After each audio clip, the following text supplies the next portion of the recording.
नमो सिद्धाणं नमो आयुरीयाणम् नमो वज्झायाणम् नमो लोये सवसाहुणम्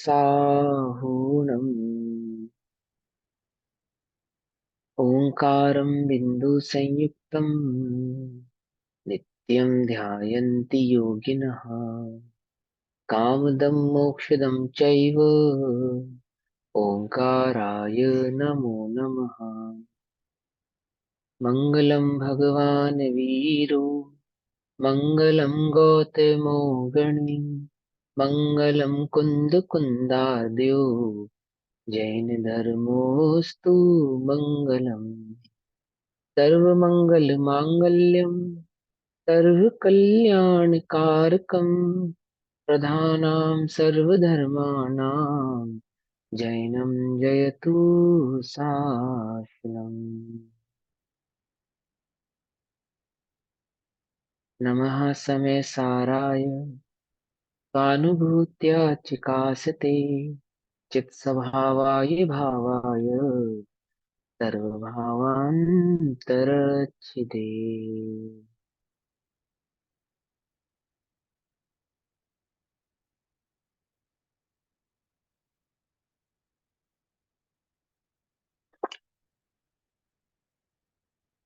हमारी दोपहर कालीन कक्षा का विषय चल रहा है श्री समय सारजी ग्रंथ। और श्री समय सारजी का स्वाध्याय हम सभी आचार्य अमृतचंद्र देव द्वारा रचित आत्म ख्याति टीका के माध्यम से कर रहे हैं। आत्म ख्याति टीका में पुण्य पाप अधिकार पेज नंबर 249 गाथा नंबर 155 का स्वाध्याय हमारा चल रहा है। गाथा नंबर 155 155 पुण्य पाप अधिकार 249 पेज नंबर। अभी तक हमने समझा कि शुभ कर्मों से मोक्ष का उपाय मानने वाला मिथ्या दृष्टि है ना। यानी कि शुभ भाव से कर्म बंध ही होते हैं, मोक्ष का साधन नहीं होता है। और बंध का कारण होने से वह संसार में परिभ्रमण का ही कारण है। इस भाव को समझाने के बाद अब जीवों को मोक्ष मार्ग का परमार्थ यानी कि वास्तविक स्वरूप क्या है, यह बात गाथा नंबर 155 में आचार्य देव हमें बतलाएंगे। कहते हैं आचार्य देव, जीवादि सद्हणम तम्मत्तं तेऽसिमधिगमो नाणम् रागादिपरिहरणम् चरणम् ऐसो दुमोक्षपहो।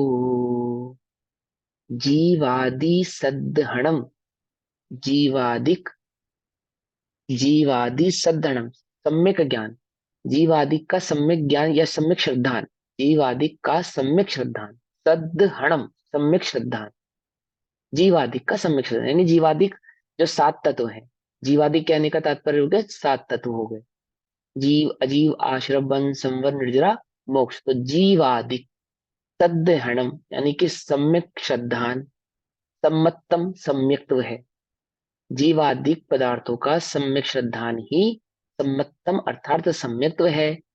तेसी अर्थात उनका, मधिगमो, तेसी मधिगमो, तेसिम अधिगमो। अधिगमो का अर्थ होता है ज्ञान, अधिगम का अर्थ होता है ज्ञान, अधिगम का अर्थ होता है ज्ञान। तो तेसिम यानी उनका, उनका जो ज्ञान है किनका, जीवादिक पदार्थों का, जिसका श्रद्धान सम्यक है, उन जीवादिक पदार्थों का ज्ञान भी क्या है, ज्ञान है। ज्ञानम तेसी मदिगमो ज्ञानम, उनका ज्ञान ज्ञान है। रागादि परिहरणम अर्थात राग आदि का परिहरण अर्थात त्याग, त्याग सर्व प्रकार से त्याग कर देना। राग आदि का त्याग ही क्या है, चरणम अर्थात चारित्र है, आचरण है, चारित्र है। ऐसा, ऐसो, ही दूही, मोक्ष पहो, मोक्ष का पथ है, पहो पथ है।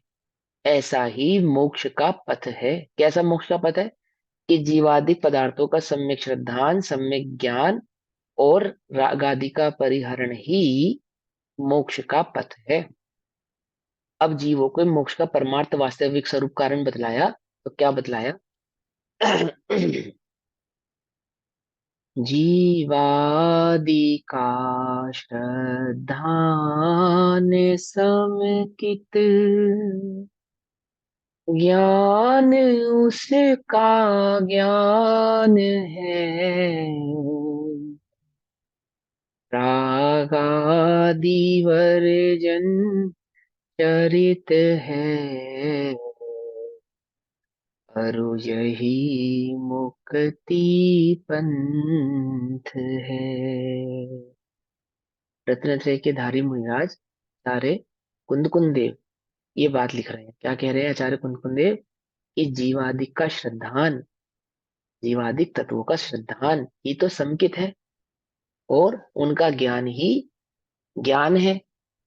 और ऐसा श्रद्धान और ज्ञान होने पर जो राग का परिहरण हुआ है, राग का त्याग हुआ है, राग दूर हुआ है, वही वास्तव में चारित्र होने से यही मुक्ति का पंथ है। अन्य कुछ और मुक्ति का पंथ नहीं, यानी रत्नत्रय का मार्ग ही मुक्ति का पंथ है। सम्यक दर्शन ज्ञान चरित्राणी मोक्ष मार्ग। वह सम्यक दर्शन ज्ञान चरित्र कैसा है, कैसा है वह जीवादि पदार्थों का श्रद्धान क्या है, उसके भाव को अब आचार्य अमृतचंद्र देव टीका में कहते हैं। पहले शब्दार्थ करते हैं। जीवादि श्रद्धानम, जीवादि पदार्थों का श्रद्धान, सम्यक्त्वम सम्यक्त्व है, तेषाम अधिगमः, अर्थात उन जीवादिक पदार्थों का अधिगम यानी कि ज्ञान, अधिगम का अर्थ भी ज्ञान होता है, ज्ञानम ज्ञान है, और रागादि परिहरणम, रागादिक का त्याग, चरणम चारित्र है, ऐशह तू यही मोक्ष पथा, मोक्ष का मार्ग है। टीका पढ़ते हैं। मोक्ष का कारण वास्तव में सम्यक दर्शन, सम्यक ज्ञान और सम्यक चारित्र है। मोक्ष हेतु किलह सम्यक दर्शन ज्ञान चारित्राणी। हम्म, उसमें सम्यक दर्शन तो जीवादि पदार्थों के श्रद्धान स्वभाव रूप ज्ञान का होना, परिणमन करना है। क्या कहते हैं? तत्र उसके सम्यक दर्शनम तू जीवादि श्रद्धान स्वभावेन ज्ञानस्य भवनम, जीवादि पदार्थों का जो श्रद्धान हुआ है वो ज्ञान रूप से परिणमित हुआ है। देखो क्या अर्थ है इसका, मैं समझाता हूँ। सम्यक दर्शन तो जीवादिक पदार्थों के श्रद्धान स्वभाव रूप, कैसा श्रद्धा हुआ है कि जीवादिक का यही स्वभाव है, उनका ऐसा स्वरूप है। तो निज चैतन्य भाव का स्वरूप का श्रद्धान करना, श्रद्धान करना, ज्ञान का होना, ज्ञान का होना परिणमन करना है, ज्ञान रूप परिणमन करना है, अर्थात अपने श्रद्धान का ऐसा ही परिणमन होना है, अनुभव होना है, अनुभवन रूप से होना है। ऐसा हमारे ज्ञान में श्रद्धान रूप से परिणमित हो रहा है। हमारा ज्ञान और श्रद्धान जीवादि के स्वरूप रूप परिणमित हो रहा है। अभी हमारा ज्ञान कैसा परिणमित हो रहा है? सम्यक परिणमित हो रहा है, मिथ्या परिणमित हो रहा है? क्या? कि मैं जीव हूँ, शरीर अजीव है, तो ये जो ज्ञान है मुझे, ये मेरा कैसा परिणमित हो रहा है? कैसा हो रहा है कि मैं जीव हूँ, शरीर अजीव है? कि जब तक श्रद्धा नहीं हुआ है, श्रद्धा नहीं हुआ मतलब अनुभव नहीं हुआ है, तो ज्ञान कैसा परिणमित हो रहा है? मैं शरीर हूं, मैं देह हूं, देह ही मैं हूं, ऐसा परिणमित हो रहा है। मैं पुरुष हूं, मैं स्त्री हूं, मैं अमीर हूं, गरीब हूं, भूखा हूं, प्यासा हूं, मुझे आमुक पदार्थ की प्राप्ति होने पर सुख होगा। ज्ञान ऐसा परिणमित हो रहा है। अंतर में रस किसका आ रहा है? अंतर में रस अभी भी धन का, रूप का, सौंदर्य का। किसका रस है अंतर में? अंतर में रस, जो ज्ञान उस रूप ही परिणमित हो रहा है। रस माने समझते हो?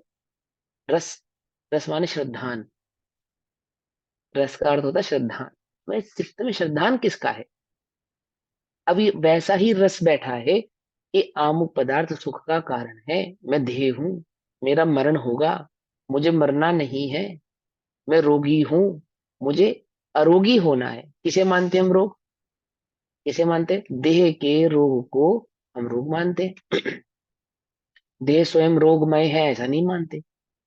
देह ही रोग है, मुझे रोग हुआ है। कौन सा रोग हुआ है मुझे? मुझे देह का रोग हुआ है कि मैं देह हूं, ये रोग हुआ है क्या? कुछ बात समझ में ही नहीं आई। ऐसा नहीं मानते हम। तो ज्ञान कैसा परिणमित हो रहा है? अभी अंतर में क्या परिणमित हो रहा है? अभी 4 साढ़े 4 बजे दवाई लेनी है, ऐसा करना है समझ रहे? बात नहीं समझ रहे हो? ये तो एक छोटी छोटी बात समझा रहा हूँ, चारित्र मुंह के भेद की अपेक्षा से। लेकिन दर्शन मुंह ऐसा ही बैठा है, श्रद्धान बैठा है चित्त में अंदर। तो ज्ञान वैसा ही परिणमित हो रहा है, परिणमित हो रहा है अर्थात ज्ञान उसी प्रकार का कार्य कर रहा है जैसा श्रद्धान हम किए बैठे हैं। तो क्या कहते हैं? मोक्ष का कारण वास्तव में अर्थात स्वभाव से, निश्चय से, एक्चुअली कैसा है? सम्यक दर्शन ज्ञान चारित्र है। अब वह सम्यक दर्शन ज्ञान चारित्र कैसा है कि उसमें जो सम्यक दर्शन है वह तो जीवादिक पदार्थों के श्रद्धान स्वभाव रूप ज्ञान का होना अर्थात परिणमन करना है। फिर जीवादि पदार्थों के ज्ञान स्वभाव रूप ज्ञान का होना, वहां पे श्रद्धान का ज्ञान स्वभाव रूप परिणमित होना था, यानी जैसे ज्ञान श्रद्धान रूप, श्रद्धा जो है वो ज्ञान के साथ परिणमित हो रही है। और यहाँ पे क्या कह रहे हैं? ज्ञान की अपेक्षा से कह रहे हैं कि ज्ञान का परिणमन होना है, कि जैसा श्रद्धान किया वैसा ही ज्ञान रूप परिणमित होना है। तो ज्ञान है जैसा श्रद्धा कर रहा है वैसा ही ज्ञान भी अपना कार्य कर रहा है। ज्ञान क्या जानता? शक्कर कैसी है? ज्ञान क्या जानता? शक्कर कैसी है? मीठी है। जैसा ज्ञान जानता है वैसा हम श्रद्धान करते हैं, और जैसा हम श्रद्धान करते हैं वैसा ही ज्ञान जानता है। हम बोलते हैं ना, इसमें दो भेद है, श्रद्धा और ज्ञान। वास्तव में तो भेद नहीं है। ज्ञान और श्रद्धान कैसे हैं? एक साथ ही कार्य करते हैं। तो अभी हमें ज्ञान हुआ है तो हमें श्रद्धान भी हुआ होगा ना, क्योंकि दोनों एक साथ कार्य करते हैं। तो दे भाई, जैसे आपने कहा कि जैसा ज्ञान होता है वैसा श्रद्धान होता है, और जैसा श्रद्धान होता है वैसा ज्ञान होता है। बोलने में दो भेद है, होने में एक ही है। तो अभी हमें ज्ञान हो गया ना कि मैं जीव हूं, हो गया ना। तो आचार्य कहते हैं वास्तव में ज्ञान ही नहीं हुआ है। वास्तव में तो तुम्हें भी ज्ञान ही नहीं हुआ है, तुम्हारा ज्ञान इस रूप परिणमित ही नहीं हुआ है कि मैं आत्मा हूं। मैं ज्ञान दर्शन सुखवीर आदि चैतन्य भाव स्वरूप चैतन्य में चैतन्य चमत्कार पदार्थ हूं। ऐसा अभी तुम्हारे को ज्ञान ही नहीं हुआ है। क्या समझे? हमें ज्ञान नहीं हुआ है, अब हमें बता रहे हो हम 500 पेज की किताब लिख सकते हैं अभी क्या?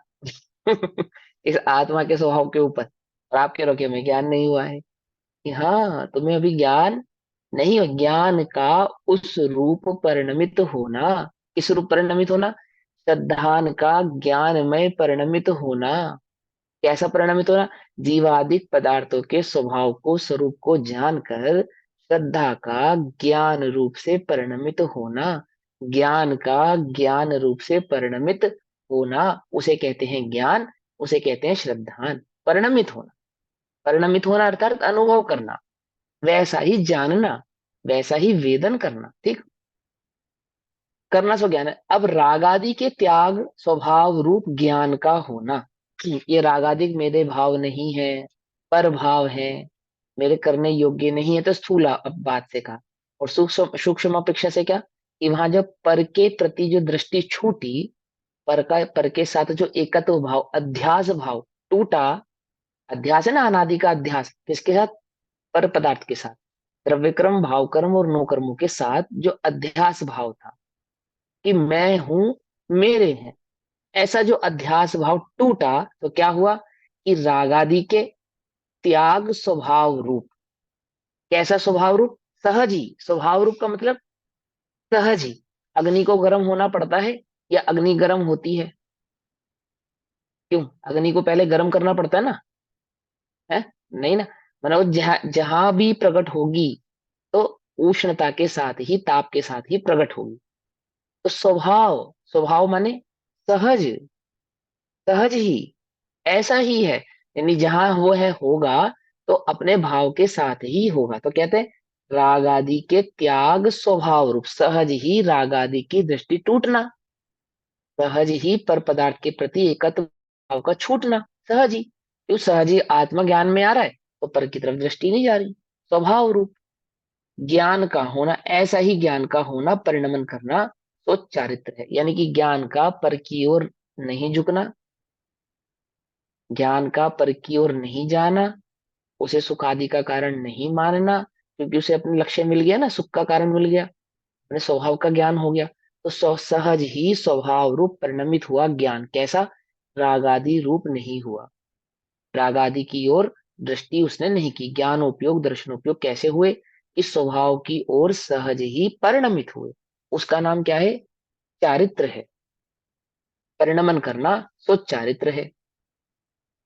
अतः इस प्रकार यह फलित हुआ, इससे यह सिद्ध हुआ। फलित हुआ अर्थात सिद्ध हुआ। क्या सिद्ध हुआ? कि सम्यक दर्शन, सम्यक ज्ञान और सम्यक चारित्र, ये तीनों एक ज्ञान ही ज्ञान ही का परिणमन है, भवन है। इससे क्या सिद्ध होता है कि दर्शन ज्ञान चरित्र कोई तीन है ऐसा नहीं, एक ज्ञान के ही परिणमन मात्र है, एक ज्ञान का ही सहज प्रवृत्ति मात्र है, सहज अनुभवन मात्र है। इसलिए ज्ञान ही मोक्ष का परमार्थ यानी कि वास्तविक कारण है। ज्ञान को वास्तविक कारण क्यों कह रहे हैं, परमार्थ कारण क्यों कह रहे हैं? क्योंकि ज्ञान आत्मा का मुख्य लक्षण है। ज्ञान ही आत्मा है, आत्मा ही ज्ञान है। तो वहां ज्ञान कहने के पीछे क्या तात्पर्य हुआ कि वो अनंत गुणात्मक वस्तु एकत्वपने से, अखंडपने से सहज ही ज्ञान में परिणमित हो रही है, ज्ञान स्वभाव में ही परिणमित हो रही है।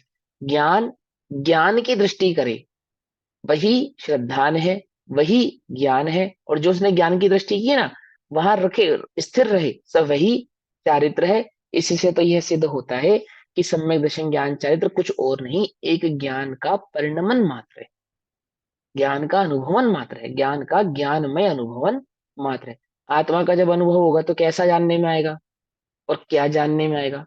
कि जानने वाला ही जानने में आएगा, और जो जानने वाला जानने में आता है वह जानना ही है क्या, सम्यक दर्शन ज्ञान चारित्र कहलाता है। जैसे सिद्ध क्या कर रहे हैं, जान रहे, जानना जानना जानना जानना, शुद्धात्म है मेरा नाम, मात्र जानना मेरा काम, जाननहार जनाए छे, क्या है गुरुदेव का बोल, जाननहार जनाए छे, जानने वाला ही जानने में आता है, बस।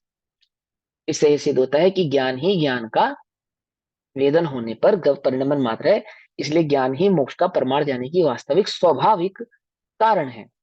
आत्मा का असाधारण स्वरूप ज्ञान ही है। असाधारण स्वरूप कहो, असाधारण लक्षण कहो, है ना, उपयोग से लक्षणम, ज्ञान दर्शन जीव का उपयोग है, तो वहां ज्ञान को ही मुख्य लक्षण कहा। आत्मा का असाधारण स्वरूप ज्ञान ही है।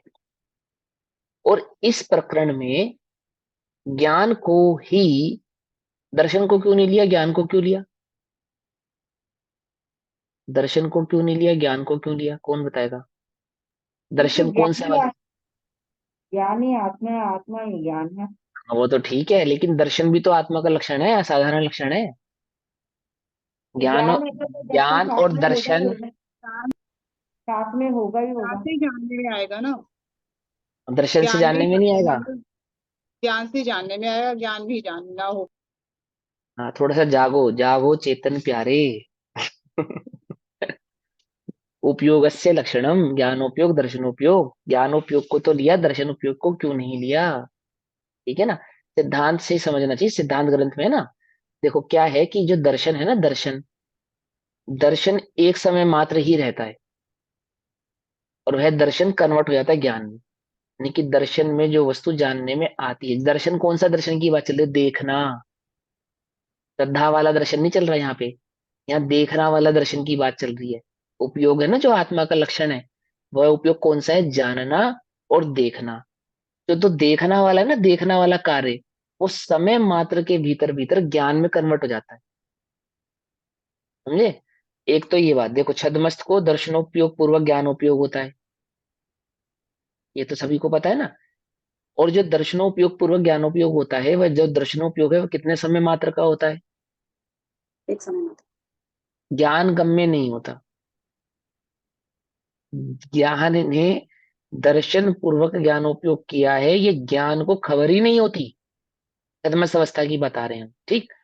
और जब केवल ज्ञान अवस्था प्रकट होती है, वहां दोनों युगपद होते हैं, यानी जानना और देखना एक साथ होता है, दर्शनोपयोग पूर्वक ज्ञानोपयोग नहीं होता, दर्शनोपयोग और ज्ञानोपयोग एक साथ होते हैं। तो वहां भी जो विशेष जानने का कार्य है, वह ज्ञान ही करता है। दर्शन तो दर्शन मात्र होता हुआ भी, वहां पे भी दर्शन क्या होता है, एक समय मात्र में दर्शन का जो विषय है ज्ञान के विषय में कन्वर्ट हो जाता है। अब ये समझने की अपेक्षा से है ना, तो यहाँ यहाँ पे ज्ञान को ही मुख्य लक्षण क्यों किया जा रहा है? क्योंकि दर्शन का विषय भी ज्ञान में ही कन्वर्ट होने वाला है एक बार। सम्यक दर्शन जो होता है या रत्नत्रय जो होते हैं, वो ज्ञान में ही प्रकट होते हैं, ज्ञान की अपेक्षा से ही प्रकट होते हैं। इसलिए ज्ञान को आत्मा का मूल लक्षण कहा गया है। मैंने दर्शन जो है वो ज्ञान में ही गर्भित हो जाता है। जानना जो होता है वो देखना के बिना नहीं होता। जानना जो होता है वो देखना के बिना नहीं होता, लेकिन देखना जो होता है वो जानने के बिना हो सकता है। क्या? क्योंकि ज्ञानोपयोग पूर्वक दर्शनोपयोग नहीं होता, दर्शनोपयोग पूर्वक ज्ञानोपयोग होता है। इससे क्या सिद्ध होता है कि ज्ञान कभी दर्शन के बिना नहीं होता, लेकिन दर्शन ज्ञान के बिना हो सकता है। कुछ बात समझ में नहीं आ रही है? कुछ मेरी बात समझ में आ रही नहीं आ रही है? ये जो मैंने थोड़ा अभी बोला ना, ये रिकॉर्ड थोड़ा तो सा हो ही रहा है। रिपीट कर दो एक बारी, रिपीट कर दो थोड़ा सा एक बारी। एक्सप्लेन हाँ कर दो। इसको, ये हाँ समझा दर्शन दो। अवग्रह ईहा अवाय में आ गया हाँ ना। हाँ हाँ, सब उसी में आ गया। अभी क्या मैंने क्या समझा आपको कि दर्शन थोड़ा सा है ना। कॉम्प्लिकेटेड हो गया यहाँ पे। अभी आपने अरे बोला कुछ कि दर्शन कॉम्प्लिकेटेड नहीं को है। नहीं लिया हमने, हाँ क्यों नहीं या लिया? दर्शन दर्शन को। उपयोग यानी उपयोग, जो दर्शन उपयोग आत्मा का लक्षण है वो कौन सा है? श्रद्धान वाला दर्शन है या देखने वाला दर्शन है? हाँ देखने ये वाला समझो दर्शन है। पहले, हाँ, दर्शन में लेकिन कंफ्यूज सम्यक मत हो। दर्शन में तो दर्शन नहीं, अब सम्यक यहाँ दर्शन जो, में दर्शन का अर्थ श्रद्धान हुआ। यहाँ पे आपने अरे दर्शनोपयोग को ले यहाँ लिया क्योंकि ये पहले ही हम, सामान्य अवलोकन दर्शन है ना भैया। हाँ मैं बतला रहा हूँ ना, समझा रहा हूँ मैं। मेरा प्रश्न समझो पहले आप, सब लोग, फिर समझ में आ जाएगी। सामान्य अवलोकन दर्शन है ना। प्रश्न कहाँ से उठा? प्रश्न से ही उत्तर समझ में आएगा कि मैं उत्तर किस चीज का दे रहा हूँ। ठीक। आत्मा का असाधारण स्वरूप ज्ञान ही है। असाधारण स्वरूप ज्ञान ही है, यानी असाधारण लक्षण, असाधारण स्वरूप, असाधारण स्वभाव, विशेष लक्षण ज्ञान ही है। लेकिन सिद्धांत में तो हमने पढ़ा है कि दर्शन और ज्ञान है। उपयोगस्य जीवस्य लक्षणम, जीव का लक्षण उपयोग है, और उपयोग दो प्रकार का है, ज्ञानोपयोग और दर्शनोपयोग। तो वहां वहां पे ज्ञानोपयोग और दर्शनोपयोग कहा है, और यहाँ पे मात्र ज्ञान कहा है। तो यहाँ पे दर्शन क्यों नहीं लिया? अब समझ में आया सवाल या नहीं समझ में आया? अब यहाँ दर्शन क्यों नहीं लिया कहने का पीछे क्या कारण है? दर्शन कौन सा? देखने वाला, सामान्य अवलोकन वाला दर्शन।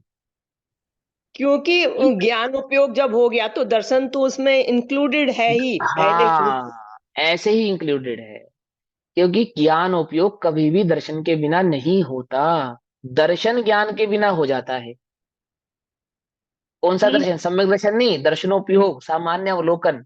पर इसमें समझे? सामान्य क्यों लिया? तो नहीं लिया दूसरा ना। नहीं लिया। थोड़ी सी बुद्धि लगाओ, बुद्धि लगाओ थोड़ी सी, है ना। थोड़ा उपयोग को सूक्ष्म करो, ऐसे नहीं बैठो छोटे बच्चों जैसे, अब बड़े हो गए हो। तभी तो मैं कह रहा हूँ, देखो करना नियोग की जो विषय है ना, अगर वो ज्ञान में क्लियर होंगे, बिल्कुल मंझे हुए होंगे, तो ये जो आप पढ़ेंगे यहाँ पे, ये और ज्यादा आपको क्लियर होगा, और ज्यादा आपके लिए सरल, इजी, या यूं कहे अनुभव में बन जाएगा, और मजेदार बन जाएगा ये सिद्धांत के सवालों को बीच बीच में कहीं कहीं आचार्य देव उठा रहे हैं स्वयं।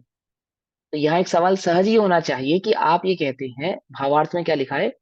आत्मा का असाधारण स्वरूप ज्ञान ही है, ऐसा लिखा। तो सिद्धांत जो होता है ना, सिद्धांत वो क्या कहता है कि असाधारण स्वरूप ज्ञान और दर्शन है।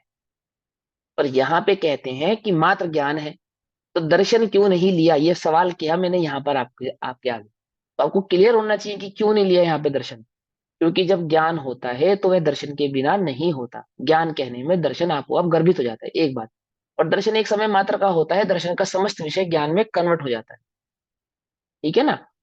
पकड़ में आ रही है नहीं पकड़ में आ रही बात? ये और दर्शन ऊपर उपयोग वाली जो कैसा है? लास्ट लाइन है कि ज्ञान ही हाँ मोक्ष का परमार्थ कारण है, इसका वास्तविक मतलब ये कारण हुआ है। ना, ज्ञान दर्शन, ज्ञान ज्ञाता दृष्टा आत्मा को बोला है, तो हाँ इसमें ज्ञाता दृष्टा दर्शन आत्मा ही, को ही बोला है। दर्शन को इसमें यहाँ पे गुण। दृष्टा हाँ को हाँ गर्भित कर दिया, गौण हाँ, कर दिया, तो इसीलिए और ज्ञान आपने ये को वाला मुख्य प्रश्न करा, उठाया है कि क्वेश्चन दर्शन को उठाया। क्यों हाँ नहीं लिए। क्यों नहीं लिया, ये पता होना चाहिए। आई बात समझ में नहीं समझ में आई? ठीक है ना? हाँ। अब ये समझ आपको लग रहा है ये भैया ने कैसा सवाल उठाया, कॉम्प्लिकेटेड नहीं है ये ज्ञान को निर्मल करने के लिए होता है ना, अपने उपयोग को सूक्ष्म करने के लिए होती है बातें। ऐसे स्थूल स्थूल उपयोग लेके घूमोगे ना, बात नहीं बनेगी। यदि ज्ञान की दृष्टि करनी है तो उपयोग को सूक्ष्म करना पड़ेगा, तब बनेगी बात। ठीक। आत्मा का असाधारण स्वरूप ज्ञान ही है। असाधारण स्वरूप मैंने विशेष स्वभाव ज्ञान ही है। असाधारण का मतलब क्या होता है? विशेष। और जो विशेष का मतलब तो भेद होता वेद है। में पाए जाते हैं, जो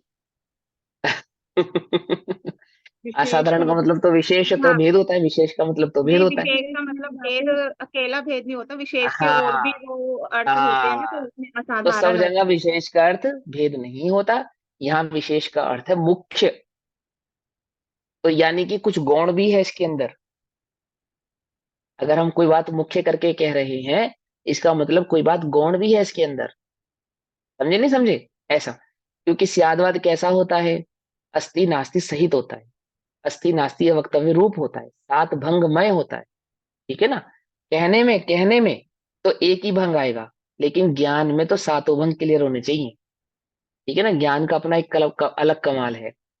आत्मा का असाधारण स्वरूप ज्ञान ही है, और इस प्रकरण में ज्ञान को ही प्रधान करके विवेचन किया है। अगली बात, मुख्य करके, प्रधान करके। इसलिए सम्यक दर्शन, ज्ञान और चारित्र, इन तीनों स्वरूप ज्ञान ही परिणमित होता है। अर्थात ज्ञान, दर्शन, चारित्र तीनों ज्ञान में ही परिणमित हो जाते हैं। यह कहकर ज्ञान को ही मोक्ष का कारण कहा।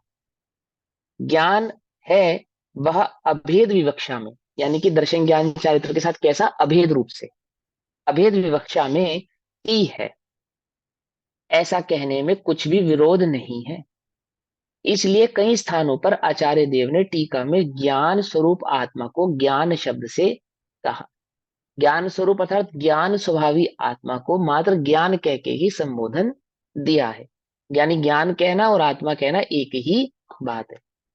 अब आत्मा है तो अखंड है, अखंड है तो अनंत गुणात्मक है, जिसमें दर्शन ज्ञान चारित्र जैसे सभी गुण गर्भित हो जाते हैं। तो रत्नत्रय के मार्ग को ज्ञान से ही सिद्ध करने के लिए आचार्य देव कहते हैं कि श्रद्धा का ज्ञान रूप परिणमित होना, ज्ञान का ज्ञान रूप परिणमित होना, और ज्ञान का ज्ञान रूप परिणमित होने से ज्ञान का पर पदार्थ की ओर दृष्टि न करते हुए स्वभाव रूप ही स्थिर होना। ऐसा होने पर रत्नत्रय एक ज्ञान ही मात्र है, और आत्मा जब ज्ञान स्वभाव रूप परिणमित होता है तो मुक्ति को प्राप्त होता है। इससे यह सिद्ध होता है कि ज्ञान ही एकमात्र मोक्ष का कारण है, अन्य कोई कारण नहीं। अब परमार्थ मोक्ष कारण से अन्य जो कर्म, उसका निषेध करते हैं। क्या कहते हैं? अब परमार्थ मोक्ष कारण से जो अन्य है, भिन्न है, अलग है, यानी कि जो स्वाभाविक निश्चय या परमार्थ परम पदार्थमय जो मोक्ष का कारण है, उससे सभी अन्य कारणों को क्या कर देते हैं? अलग कर देते हैं, पृथक कर देते हैं। यदि तुम इसके अलावा अन्य किसी को मोक्ष का कारण मानते हो, ध्यान से समझना, मोक्ष का कारण मानते हो अर्थात मोक्ष मार्ग मानते हो, तो क्या है? वह गलत है। आचार्य देव क्या कर रहे हैं? उसका निषेध कर रहे हैं। कैसे कर रहे हैं? आज गाथा नंबर 156 में, मोत्तूर्ण निश्चयत्थम व्यवहारेण विदुषा पवंटति परमठमस्सिदान भुजदीन कमखौ विहिहो।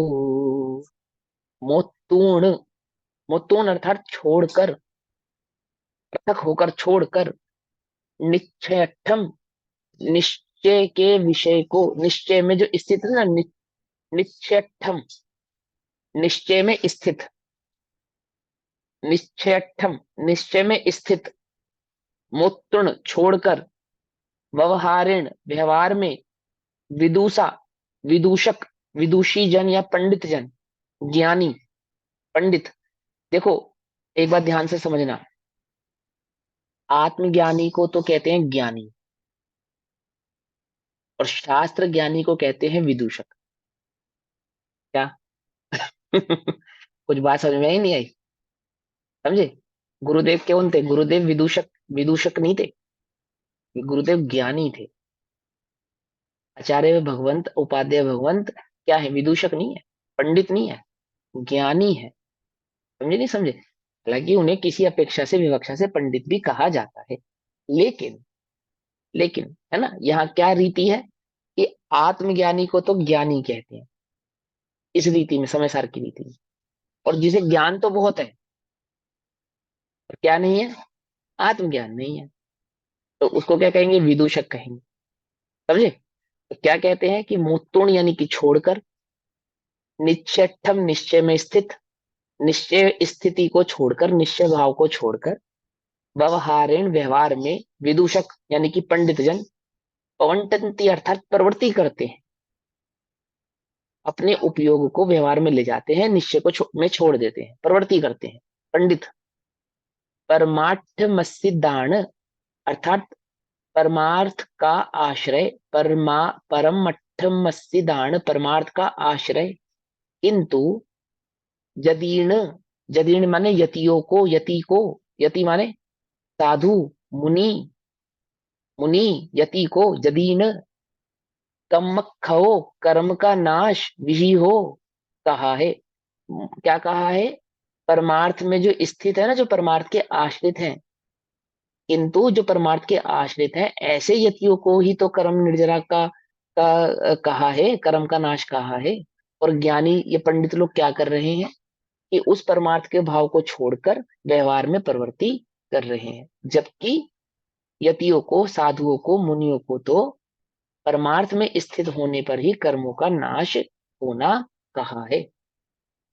विद्वान जन भूतार्थ तज, व्यवहार में वर्तन करे, पर कर्म नाश विधान तो परमार्थ आश्रित संत के। समझ में आई बात? देखो तुम उल्टा नहीं पकड़ना। प्रवृत्ति का मतलब क्या होता है? आत्मा कैसे प्रवृत्त करेगा, प्रवृत्ति कैसे करेगा आत्मा? पर को निज रूप अनुभव करने वाला। प्रवृत्ति समझाओ। प्रवृत्ति आपने उत्तर तो सही दिया है, लेकिन उत्तर इतने दिन हो गए सिखाते हुए तो आप सबको। क्यों होगा पता है? क्या जैसे आपने कहा निज रूप अनुभव करने वाला, उत्तर बिल्कुल करेक्ट है, इसमें कोई भी दोष नहीं है, पर सैद्धांतिक नहीं बन पा रही बात।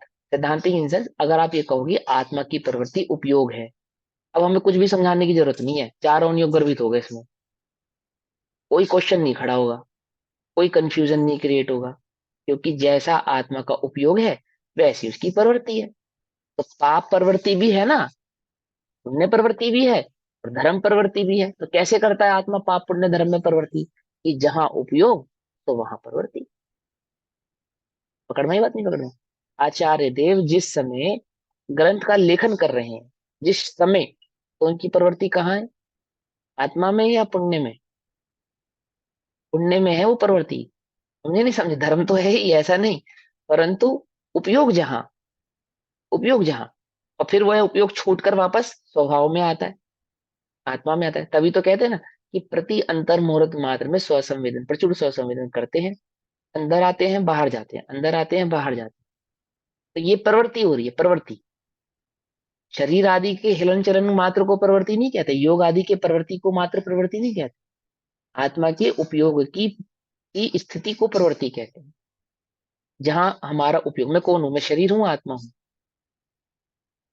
बोलो, मैं शरीर हूं, आत्मा हूं? तो ये हाथ मैंने हिलाया ना, है ना, ये मैंने हिलाया ना, मैं कर सकता हूं ना नहीं। इसका कार्य? कर सकता हूं नहीं कर सकता हूं? तो ये कौन हिला रहा है? और मैं इसमें क्या कर रहा हूं? मेरी प्रवृत्ति क्या है इसमें? क्या है मेरी प्रवृत्ति? उपयोग मेरी ज्ञान का। प्रवृत्ति है। हाँ, ये उपयोग, जो मेरा उपयोग इस ओर जा रहा है, ये मेरी प्रवृत्ति है। अब मैं इसको इस भाव के साथ कि मैं इसका करता हूं, ये मिथ्या प्रवृत्ति है। और मात्र सहज जानने के भाव से रूप करता हूं तो सम्यक प्रवृत्ति, पर प्रवृत्ति तो मेरी ही कहलाएगी। क्या कहा? नहीं समझ में? नहीं कौन सी उपयोग में प्रवृत्ति को, मैं मेरी प्रवृत्ति को। और बाकी छह द्रव्य का परिणमन है, उंगली आदि का हिलना, बुदगल आदि में परिणमन होना, इसमें हिलने की योग्यता होना आदि आदि, वो छह द्रव्यों का मूल परिणमन है। जीव की क्या इसमें प्रवृत्ति है ये बताओ, कि उपयोग इसमें जीव की प्रवृत्ति। मैं बोल रहा हूं तो मैं बोल रहा हूं कि बोलने में जो उपयोग है, उपयोग मेरी प्रवृत्ति है, उपयोग मेरा लक्षण है, मैं जीव हूं। कुछ बात समझे? ज्ञान और दर्शन मेरा लक्षण होने से, उपयोग मेरा लक्षण होने से, जहां उपयोग की प्रवृत्ति है वहां मेरी प्रवृत्ति है। कुछ बात समझ में? और बोलना, होठ तालु का आदि का हिलना आदि आदि, ये पुद्गल का परिणमन है। शब्द आदि का उच्चारण होना पुद्गल का परिणमन है। ज्ञान आदि छह उपशम ज्ञान आदि का है, कर्म का उदय है छह उपशम आदि, आवाज आदि सब पुद्गल का परिणमन है। स्वर आदि 148 प्रकृतियों में कर्म प्रकृति है ना, 148 कर्म प्रकृतियां, उसमें स्वर ऊंचा नीचा आना आदि आदि। और जो ज्ञान काम कर रहा है वो छह उपशम ज्ञान, यानी कर्म आदि का उपशम छह आदि के आधार से ऐसा ज्ञान में झलकना, और वो मेरे को कहने का जो परिणाम भाव हो रहा है, यानी कि मेरा उपयोग वह मेरी प्रवृत्ति है। और शब्द का यहाँ से वहां गमन होना धर्मादि अधर्मादि द्रव्यों के निमित्त से। कुछ बात समझ में नहीं आ रही है? अरे छह द्रव्यों का परिणमन है, इन छह द्रव्य के परिणमन में मेरी प्रवृत्ति क्या है? उपयोग मेरी प्रवृत्ति है। अभी समझ में आई बात? नहीं समझ में आई या नहीं समझ में आई? आत्मा की प्रवृत्ति क्या है? उपयोग। ऐसा कहोगे ना तो सब चीजें गर्भित हो जाएंगी, पाप भी डिस्क्राइब हो जाएगा, पुण्य भी डिस्क्राइब हो जाएगा, धर्म भी डिस्क्राइब हो जाएगा। तो यानी कि जब आत्मा का में स्थित होना ये आत्मा की प्रवृत्ति है ऐसे कहेंगे, तो बाकी मिथ्या दृष्टि के अन्य जो प्रवृत्ति है वो किसकी प्रवृत्ति है फिर? क्योंकि आत्मा की प्रवृत्ति तो एकमात्र आत्मानुभव करना मात्र है, तो बाकी अन्य प्रवृत्ति किसकी कहलाएंगी? तो आचार्य देव ने पिछली गाथाओं में समझाया कि ज्ञान का कर्ता तो आत्मा है ही, अज्ञान का कर्ता भी आत्मा है। समझा नहीं? तो किस अपेक्षा से समझा रहे हैं वो इस बात को? उपयोग की अपेक्षा से। कर्म आदि क्रोध आदि का कर्ता तो आत्मा नहीं है, परंतु क्रोध आदि के काल में वर्तने वाले अज्ञान का कर्ता आत्मा। ऐसे समझा है ना? पाप आदि का कर्ता तो आत्मा नहीं है, परंतु उसमें बरतने वाले अज्ञान का कर्ता आत्मा है। तो वह अज्ञान किसको कह रहे हैं? कि वह उपयोग जो स्वयं में नहीं लगा है उस उपयोग के कार्य को अज्ञान कह रहे हैं, और वही उपयोग जो स्वयं में लगा है उसी उपयोग के कार्य को, प्रवृत्ति को ज्ञान कह रहे हैं। पकड़ में ही बात? अब यहां समझो। विद्वान जन भूतार्थ तज, जो पंडित हैं, है ना, जिन्हें कर्णान्योग आदि ग्रंथों का ज्ञान है, आगम का ज्ञान है, तो विद्वान जन, ऐसे विद्वान जन क्या कर रहे हैं? भूतार्थ को छोड़ देते हैं। भूतार्थ को छोड़कर क्या कर रहे हैं? व्यवहार में वर्तन करते हैं, प्रवृत्ति करते हैं। व्यवहार में प्रवृत्ति करते हैं मतलब कि पुण्य आदि परिणामों में प्रवृत्ति करते हैं। ठीक, जैसा परिणाम होगा वैसी इस देह आदि की प्रवृत्ति वृत्ति भी होंगी, है ना। पर कर्म नाश विधान तो, परंतु कर्मों के नाश का विधान तो कैसा है? परमार्थ आश्रित संत के, उस संत के है जो परमार्थ के आश्रित है, परम स्वभाव के आश्रित है।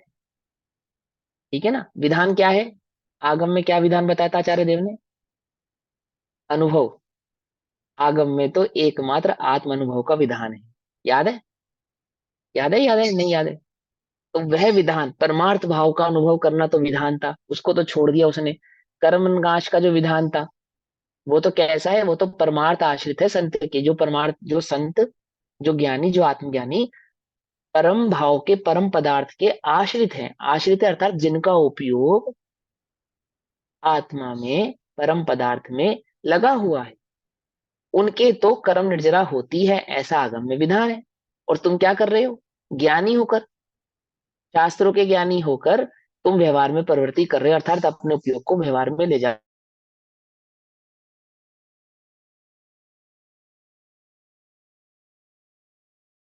निश्चय ने के विषय को मुक्तवा छोड़कर विद्वांसः, विद्वान व्यवहारेण, व्यवहार के द्वारा प्रवर्तन्ते, प्रवर्तते हैं, व्यवहार के द्वारा प्रवृत्ति करते हैं या प्रवर्तते हैं। व्यवहार के द्वारा अर्थात व्यवहार में प्रवृत्ति करते हैं। जैसे 9 अंग 11 पुर का ज्ञानी क्या प्रवृत्ति कर रहा है? किसकी प्रवृत्ति कर रहा है? उसकी प्रवृत्ति को कहेंगे व्यवहार की प्रवृत्ति। समझे ना। देह आदि की प्रवृत्ति तो उसकी व्यवहार में है ही, जो देह आदि की अपेक्षा से, परंतु उसकी प्रवृत्ति में क्यों कहला रही? क्योंकि उसका उपयोग वहां लगा है। सेम टू सेम, एग्जैक्ट, कैसी? जैसे भावलिंगी की होती है। कि बड़ी गजब की बात करते हो, बिल्कुल डिक्टो, सेम टू सेम उसकी प्रवृत्ति। किसकी प्रवृत्ति? 9 अंग 11 यानी द्रव्यलिंगी की प्रवृत्ति ऐसी है जैसे भावलिंगी की होती है, बिल्कुल एक्यूरेट। दोनों की लेशों में इंच मात्र का भी अंतर नहीं है। उसकी प्रवृत्ति को तो तुम व्यवहार की कहते हो, और इनकी प्रवृत्ति को परमार्थ की कहते हो। ऐसा क्यों? क्यों? दोनों की प्रवृत्ति तो समान है, कि इसका उपयोग तो आत्मा में लगा है क्या, और इनका उपयोग पुण्य आदि परिणामों में, भावों में लगा। प्रवृत्ति, कुछ बात समझ में नहीं आई? हमने कहाँ से प्रवृत्ति को पकड़ा, है ना? आचार्य क्या कहते हैं, प्रवृत्ति किसे कहते हैं, तुम किसे समझते हो प्रवृत्ति? अरे देह की प्रवृत्ति को प्रवृत्ति नहीं कहते। यदि हम देह की प्रवृत्ति को प्रवृत्ति कहेंगे तो द्रव्यलिंगी की प्रवृत्ति और भावलिंगी की प्रवृत्ति में अंतर कैसे करेंगे?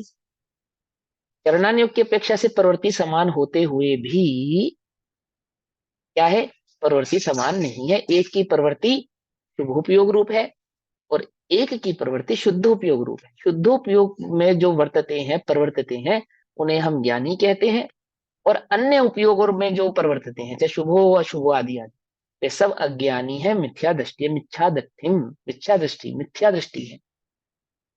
निश्चयार्थम, निश्चय नहीं के विषय को 10 नंबर उक्तवा की, छोड़कर, जैसे 9 और 10 नंबर की गाथा में बताया गया वैसे ही हो ना, श्रुत केवली द्वारा जो इसी वो में। अलग भाव है, वो अलग भाव है, यहाँ भाव अलग समझाया है। वो भाव अलग है, यहाँ उसको पढ़ना पहले फिर प्रश्न पूछना, है ना? 9-10 नंबर की गाथा में क्या भाव समझाया, वो श्रुत बात अलग समझाई। तो जैसे श्रुत केवली जाने परमार्थ से। हाँ वो तो क्योंकि उपयोग, हाँ आत्मा को जानने के कारण, अनुभव के कारण, जो श्रुत केवली हैं वो परमार्थ से जानते हैं, यानी कि उनका उपयोग एक आत्मा में स्थित होने के कारण उनका समस्त जानना परमार्थ है। बिल्कुल सही है, ठीक है। और जो दूसरे जानते हुए, जो आत्मा को नहीं जानते हुए व्यवहार से श्रुत केवली है। हाँ वो व्यवहार से है, वो तो सब है ना, बाकी का ज्ञान सारा वो श्रुत केवली, लेकिन वहां पे ये अपेक्षा खैर नहीं है व्यवहार कहने की, ठीक है ना? वहां पे ये अपेक्षा नहीं है। यहाँ जो अपेक्षा है और वहां की जो विवक्षा है वो दोनों में अंतर है, ठीक।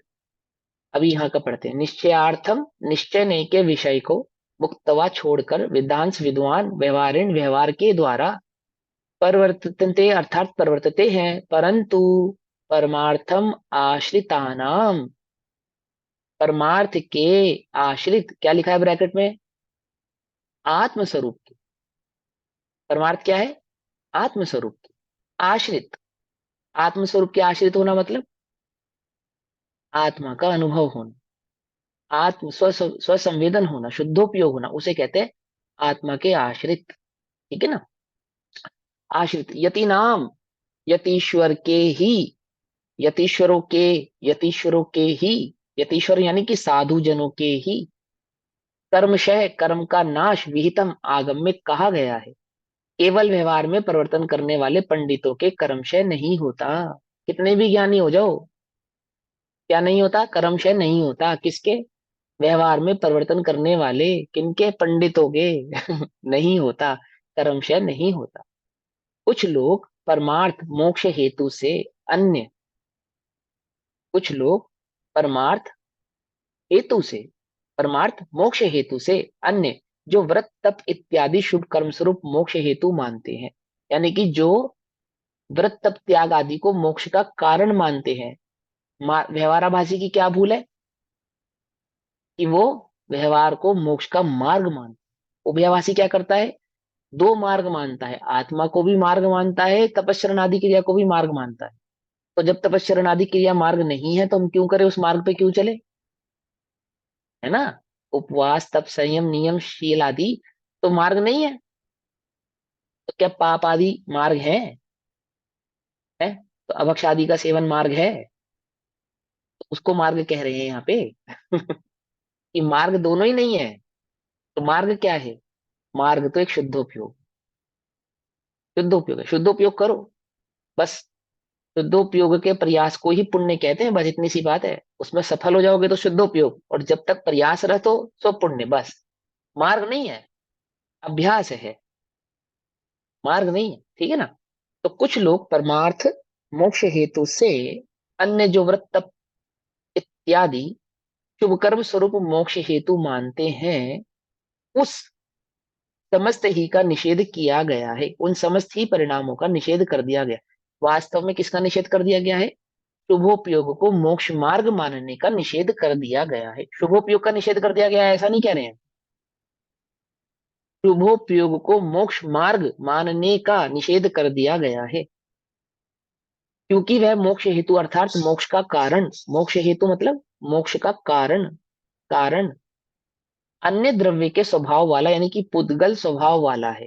पुद्गल स्वभाव वाला होने से क्यों है पुद्गल स्वभाव वाला, कि पुण्य पाप अधिकार जब शुरू किया था तो दोनों को ही कर्म सिद्ध किया था ना, आपको और पुण्य को दोनों को कर्म सिद्ध किया था ना। और कर्म के किसके बने हैं, किससे निर्मित है कर्म, पुद्गल से निर्मित है, पुद्गल की पर्याय।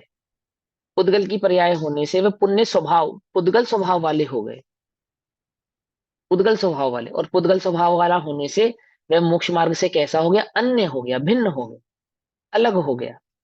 ठीक है ना। तो स्वभाव वाला, पुद्गल स्वभाव वाला है, इसलिए उसके स्वभाव से ज्ञान का भवन होना, इसलिए उसके अपने भाव से, निज भाव से ज्ञान रूप परिणमित होना नहीं बनता।